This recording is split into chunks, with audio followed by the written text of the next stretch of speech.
Saya pernah di 2019 ya. Saya udah punya istri tapi belum punya anak. Saya memutuskan buat resign dari pekerjaan. Terus istri itu cuman bilang, lah nanti kita mau makan apa gitu. Terus saya juga bilang, yaudah nanti saya coba jualan. Aku coba jualan. Akhirnya 2019 saya jualan buah. Singkat cerita saya terus nggak jualan lagi. Saya jualan gorengan, tahu goreng di pinggir jalan.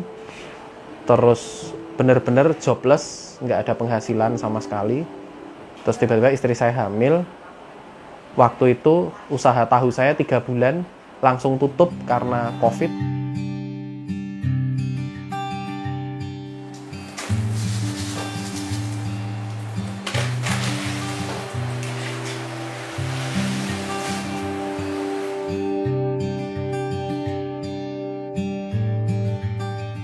Assalamualaikum warahmatullahi wabarakatuh. Perkenalkan, nama saya Arstantia Raka, biasa dipanggil Raka.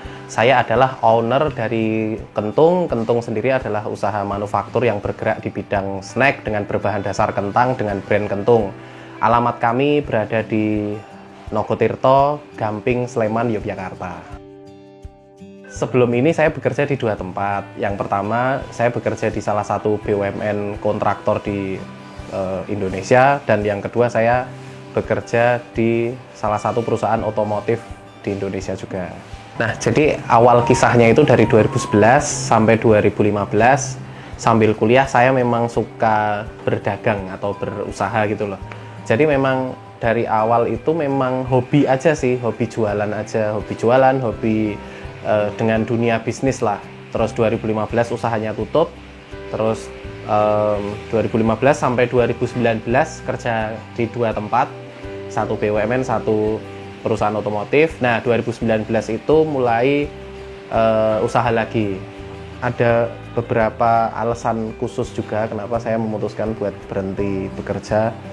Yang pertama, waktu kerja di BUMN itu saya kan orang lapangan. Jadi ketika saya di lapangan itu tuh saya tuh lihat teman-teman saya gitu, kok mau ketemu keluarga aja susah, mau pulang aja harus 3 bulan sekali gitu.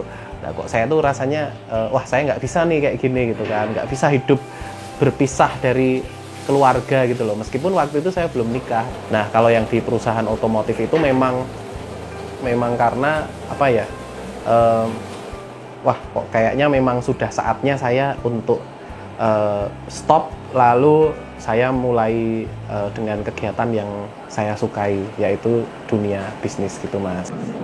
Saya pernah di 2019 ya, saya udah punya istri tapi belum punya anak. Saya memutuskan buat resign dari pekerjaan. Terus istri itu cuman bilang, lah nanti kita mau makan apa gitu. Terus saya juga bilang, yaudah nanti saya coba jualan, aku coba jualan. Akhirnya 2019 saya jualan buah. Singkat cerita saya terus nggak jualan lagi. Saya jualan gorengan, tahu goreng di pinggir jalan. Terus bener-bener jobless, nggak ada penghasilan sama sekali. Terus tiba-tiba istri saya hamil. Waktu itu usaha tahu saya 3 bulan langsung tutup karena COVID. Terus malu kan sama keluarga, resign dari kerjaan tapi jobless akhirnya. Yang buat semangat ya karena ada keluarga, ada anak, ada istri, itu yang buat semangat. Terus yang jelas yang bikin semangat itu ya kita harus membuktikan ke orang tua gitu loh, ke siapapun, bahwasanya kita tuh bisa dan mampu untuk menjalankan usaha ini gitu mas.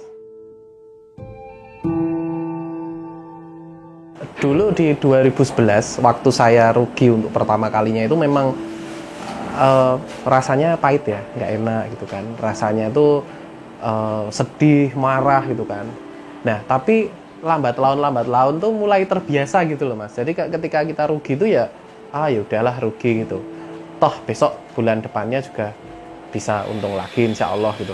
Kalau 2012 itu nggak banyak sih mas, paling 5 juta sih waktu itu.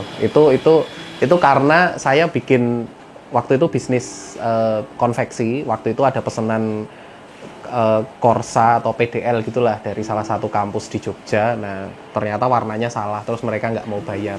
akhirnya ya rugi akhirnya. Terus yang kedua, saya rugi lagi di usaha tahun 2017 pernah punya laundry. Itu ruginya juga nggak banyak sih mas, cuman 30 juta. Tapi waktu itu besar buat saya gitu loh, waktu itu. Jadi ya menyikapinya ya gimana ya, menyikapinya tuh ya kita karena udah terbiasa gitu ya mas. Dan saya udah punya mindset kalau bisnis itu pasti rugi gitu kan, pasti rugi.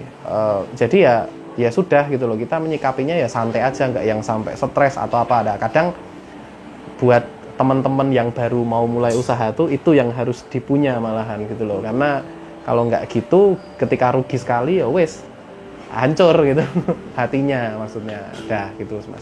Saya tuh punya quotes atau kalimat saya sendiri tuh gini, Allah tidak akan menyia-nyiakan usaha hambanya.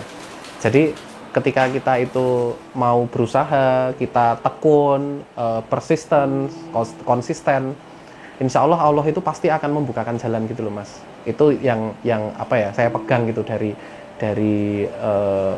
dulu gitu loh. Kayak nggak mungkin kita itu melakukan suatu hal itu sia-sia, intinya gitu sih mas. Saya suka kulineran, saya suka makan, terus saya mau punya produk dan saya mau punya brand sendiri. Terus yang ketiga, saya mau punya produk yang dimakan, dikonsumsi orang, karena makanan itu kan salah satu kebutuhan pokok ya. Pokoknya saya mau punya bisnis yang makanan, tapi makanannya itu bisa dikirim ke seluruh Indonesia, bahkan ke seluruh dunia, dan memiliki jangka waktu expired yang lama. Ya udah akhirnya ketemulah bisnis snack. Swalayan atau minimarket yang kekinian itu banyak produk keripik kentang impor, rata-rata impor semua. Kenapa di Indonesia ini yang ngolah keripik kentang itu cuman sedikit? Rata-rata perusahaan besar, kalau enggak hanya sedikit gitu loh, UMKM-nya itu sedikit. Makanya yaudah deh, saya mau bisnis kentang, keripik kentang, karena keripik kentang juga merupakan cemilan yang paling populer juga kan di seluruh dunia. Kalau prospek usaha masih luas mas, karena market yang bisa kita garap itu sebetulnya sangat tinggi, karena orang pasti suka nyemil mas, kayaknya nggak ada orang yang nggak suka nyemil. Terus yang kedua, keripik kentang itu keripik yang paling populer di seluruh dunia. Misalnya pun di Indonesia pada nggak suka keripik kentang, saya jual ke luar negeri pun masih bisa. Kalau modal tuh 300.000 awalnya. Jadi untuk usaha kentung ini saya benar-benar mulai dari apa yang saya punya. Saya pakai kompor rumah, saya pakai wajan yang ada di rumah, benar-benar barang-barang yang ada di rumah saya pakai, kecuali yang saya beli itu yang saya nggak punya di rumah.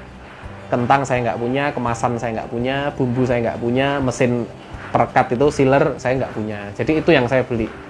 Terus otomatis kan budget untuk pemasaran tidak ada, karena memang saya mulai dari apa yang saya punya dulu.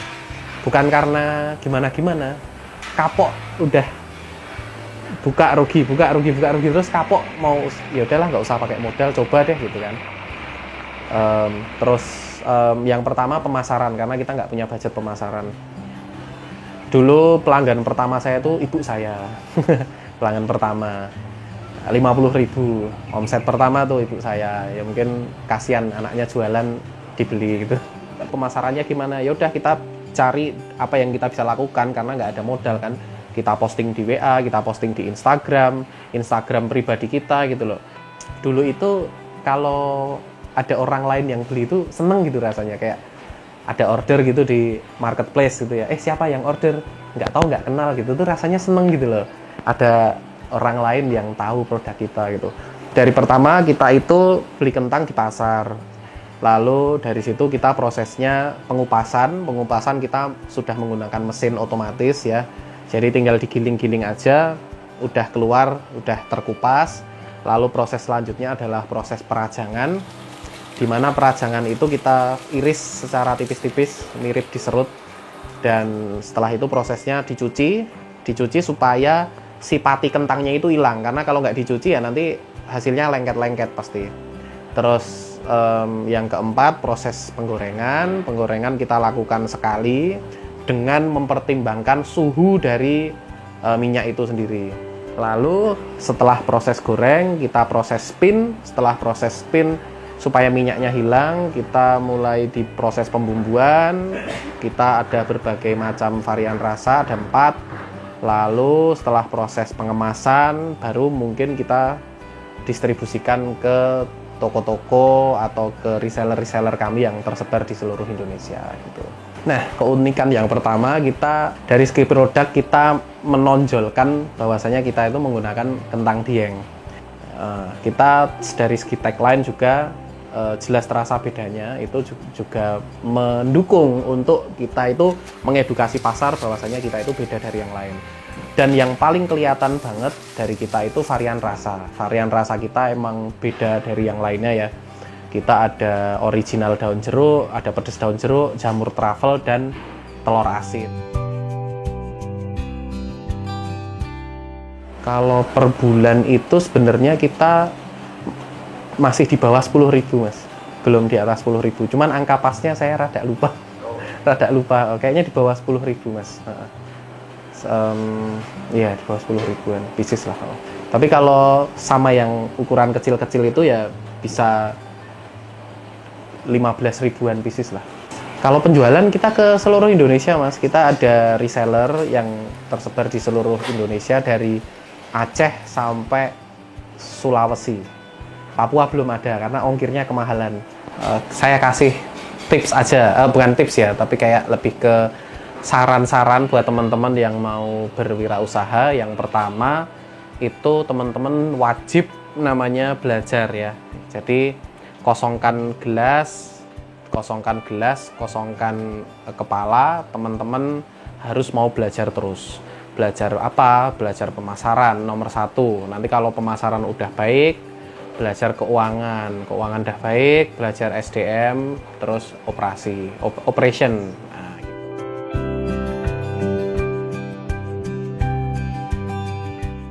Terima kasih Punca Media, mari berwirausaha, ciptakan peluang usahamu sendiri.